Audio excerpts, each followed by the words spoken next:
Hi, my name is Anneke Van Giersbergen and you are watching Spricht, the Austrian rock and metal magazine.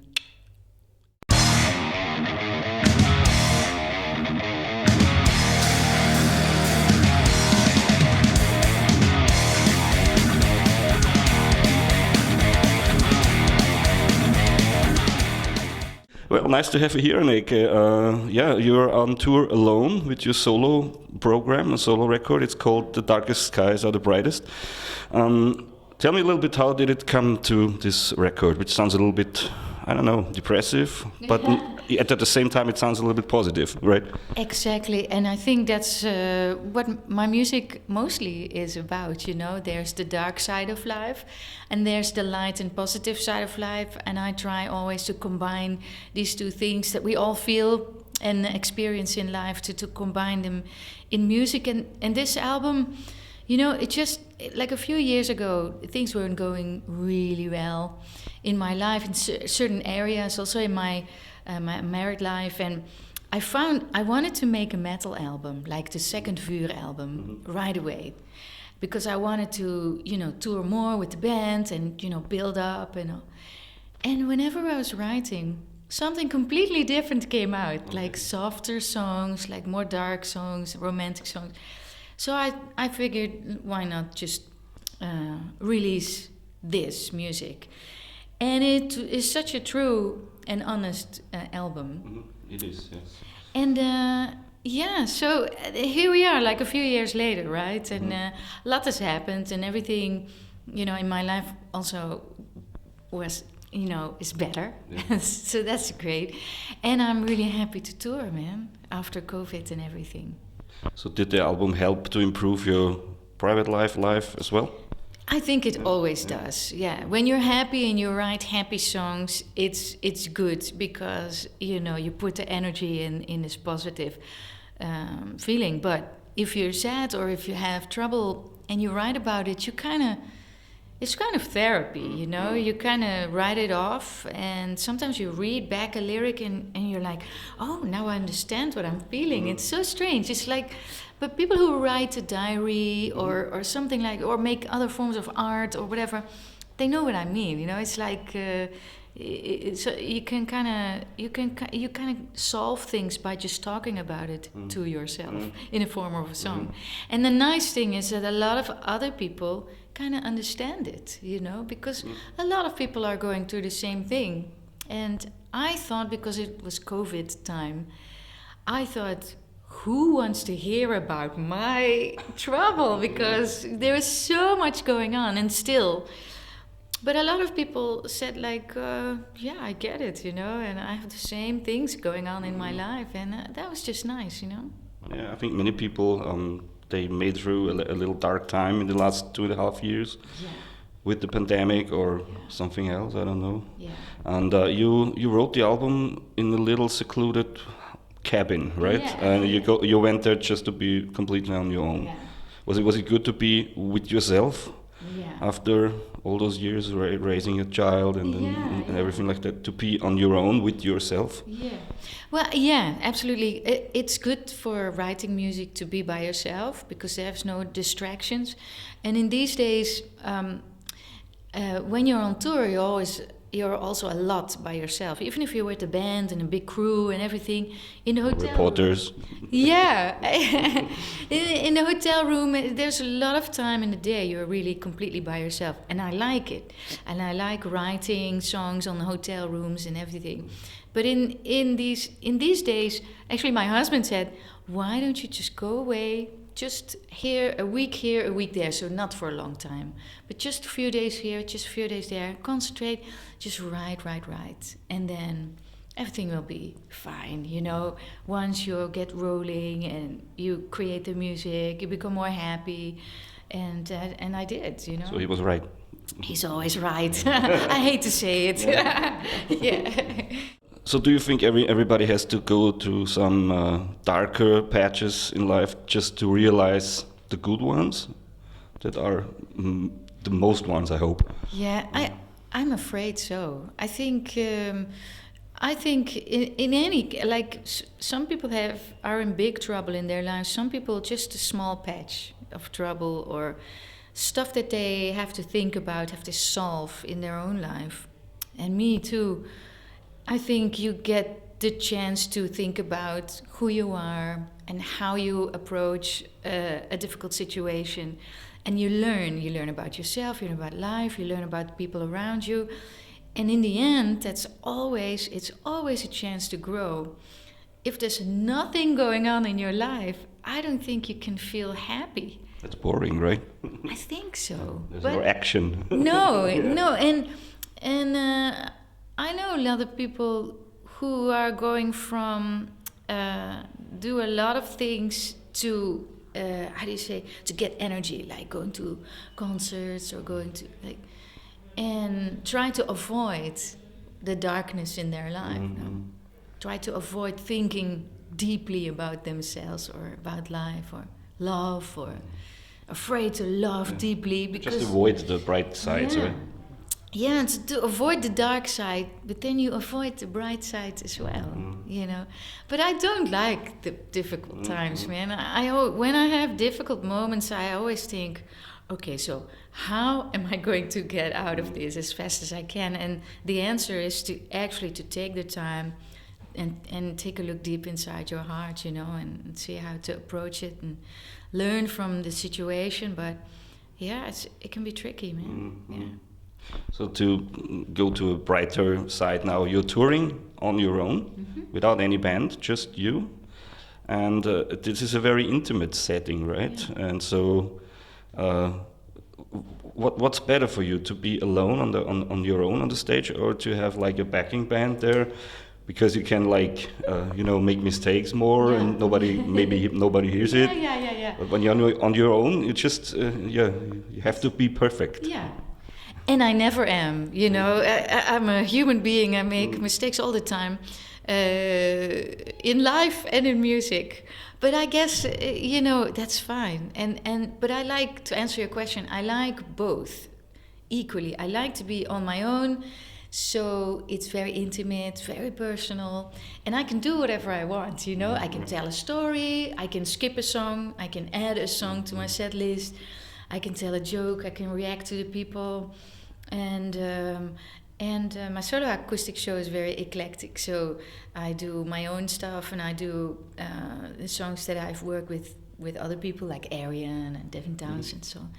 And I do some cover songs that I just really love to sing, and so that gives me a lot of freedom. So that's really nice. But with a band, like you said, you know, you make a little mistake and nobody notices, or that's cool, that's nice, and that's and to be on a stage with your friends, making music and giving, for instance, a rock show with lots of energy, and the crowd reacts in a different way. It's also super cool. So I like both. Yeah. And I like to do, like if I tour a year on my own, I think, okay, now I can do, with the band, and then the other way around. So it's cool to have the options. But when you're on your own, the sound engineer doesn't have that much work, right? No, he has an easy job with me. Also because, now we're on a roll. We just figured out we did, like, for this tour, already 53 shows together with the two of us. Now we have our driver with us, and then sometimes we fly, it's just the two of us. We set up, we have one guitar, one vocals. We know exactly, he knows exactly what I want, and he knows exactly what the sound should be. So we're always done in like half an hour. It's great. So that's nice about going, solo acoustic shows. It's the production is really nice and easy. It gives you, a little bit more energy to go through the day. It's nice. Yeah. So you mentioned all the collaborations you did, and there are songs on the set list from, I think, most of them. How do you choose the songs? You mentioned there are cover songs that you really like, but you have written so many songs with The Gathering and stuff, so how do you fill the 2 hours you play, 1.5 hours, I don't know? sometimes I just hear a song like of my own, right? And you see like a YouTube and whatever, and I think, oh, that's actually a nice song. Maybe I can play it, And then I put it in my set list, also with the covers, So sometimes I like just songs from the 80s, when I was growing up, and I think, oh, this is such a beautiful song, and then I try to play it, and if I do, if I'm okay with playing it on the guitar, I can put it in my set list. But like you said, I have to choose in my own, for my own songs very much because I have so many. Yeah. I mean, even the solo songs will fill a whole evening, right? Yeah, I suppose so. But it has to kind of fit, I have to kind of turn it into acoustic song. So that's something that has to be done. You can't turn every song into acoustic song. But it changes a lot. My solo acoustic set changes all the time. Does it happen that people often reduce you to the gathering and just don't know how many other projects and songs you have? Yeah, I bet some people do know me only from the gathering. There's a lot of people also know me only from my solo stuff or my stuff with, where I work with Davin or Arian or my song with Within Temptation. We toured together as well. So my audience as a whole is very diverse. And that's great. So there's people from the gathering era just still following me. That's great. Me, for example. Yeah. Well, thank you, man. Yeah, but that's fantastic. Still checking out the new stuff, and but also in Holland, for instance, I have a little bit more mainstream career, so I'm doing a lot of theater work.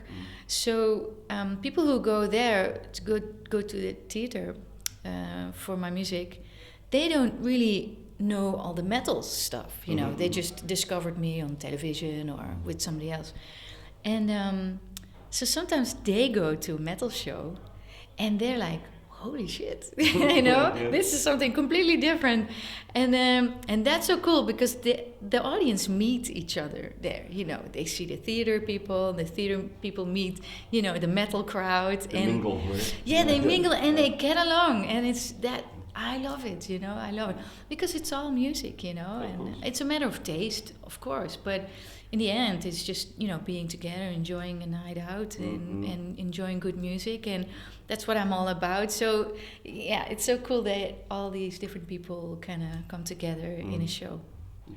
Just unite the people from all your stuff you did in the past, like Napalm Death fans standing beside like jazz fans, right? Exactly. and so like when I play in the theater, I sometimes do a different kind of show. So I did like one of the shows was about 80s music. So I played Madonna, I played lots of, and there's metalheads coming to the theater just to watch what I'm doing. And they really like it, They like the 80s music. Of course, they know all the songs and so on. So people who run the theaters, usually they get a little bit older crowd and so on. They're always so happy to see metalheads, young people, and the older crowd. And so it's really cool. Yeah. Your son, he's like 16 now? 17 already, okay. Yeah. How is his approach to the music, or your music in general? Well, he likes certain songs from my music. He's not necessarily into heavy guitars, so he likes a little bit more the quiet songs or more happy songs, And but he listens to it, and when I come out with something new, he really listens to it. So I really like that, He doesn't have to, but he's really interested. But he likes music in general a lot. He plays guitar, and he listens a lot to music. And he's really very much into this modern indie kind of stuff, like young kids who produce and their music in their own homes, and that's a really cool scene. So I learn a lot from the music that he is listening to. And so it's nice to when we're in the car, he always plays music. So it's his choice. yeah. Does he also criticize you from time to time? He says like, "Mommy, this doesn't sound right. Play something else." Not necessarily criticizing, but he is critical, and he will give me advice. But no, he knows what I'm about and how I perform and how I sing and how I write my music, and he's really interested in that. And if he were to write a song, he would approach it differently. And but sometimes we write kind of something together, or we play together, or on the couch at home, and then we find out we have like different approach to music, which is very interesting because we can kind of learn from each other. So. Of course, 3 musicians in one family. Yeah, indeed. I think we should form a band, but it's still a little bit uncool for my son. But one of these days, I would love to. It would be called the Van Giersbergen burgers. Bands. Yeah. But another question that occurs is when you finished like 20 songs for the album, right, in the cabin, and I heard somewhere in the end you weren't really satisfied. You were afraid that it's not good enough. So what happened then? Who did you need to approve the songs were good enough that you can record them? No, I think you're referring to the fact that when I was writing the album, I wanted to start to write just on my own. And nobody telling me where to go with the music or what to do or how to go about it. Just me just writing. And then after a few songs, like 10, 15 songs, then I'll go think about, is this actually good enough to work on or whatever. But I thought, let's wait for 10 songs just for other people, for my husband, but also for the producer to hear it, because if they say something about it, I will get distracted and I will lose my focus. So that's why I waited to let people hear any of it until I had like 10 or 15 songs, and then so when I finished those demos, I let everybody, my husband and producer Gijs, I let them hear it, and then they really liked it. So I was super happy that my approach was a good one. And then I finished all the songs together with Gijs. So he produced it, he played wonderful guitar on it, he made the songs better. But the fact that I wrote all the beginnings of the songs myself meant that they are really, really pure and honest. That's what I wanted. So, but it's always like, there's always a threshold that you come out of your writing sessions and you have to let other people hear it. Because I have no idea, maybe they feel good to me, but they don't sound good. You don't know. So other people have to tell me, like, yes, this is worth working on.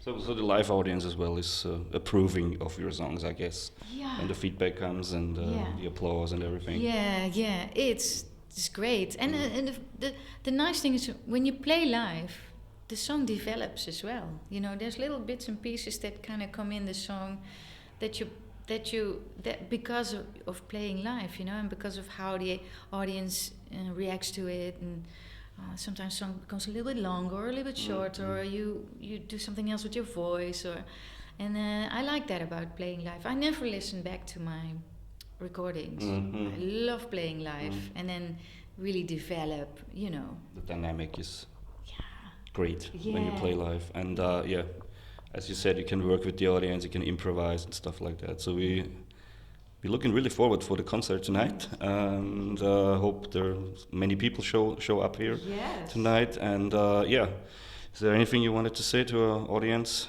for the final?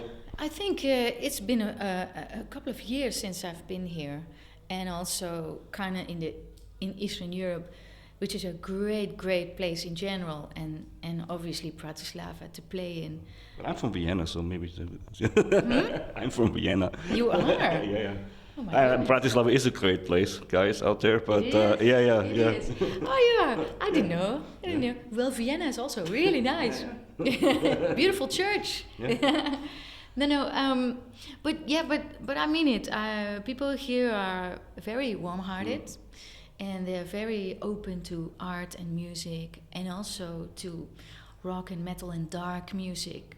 So we as artists and me as an artist feel free to express whatever is in my heart, and it goes directly in the hearts of the people, and we feel it. I feel it, and that's such a nice experience. So I'm looking forward to tonight. Yeah. Me too. Great. Thanks, Anneke, and I'll leave you to the audience now, Yeah. I guess. All right. Yeah. Thanks.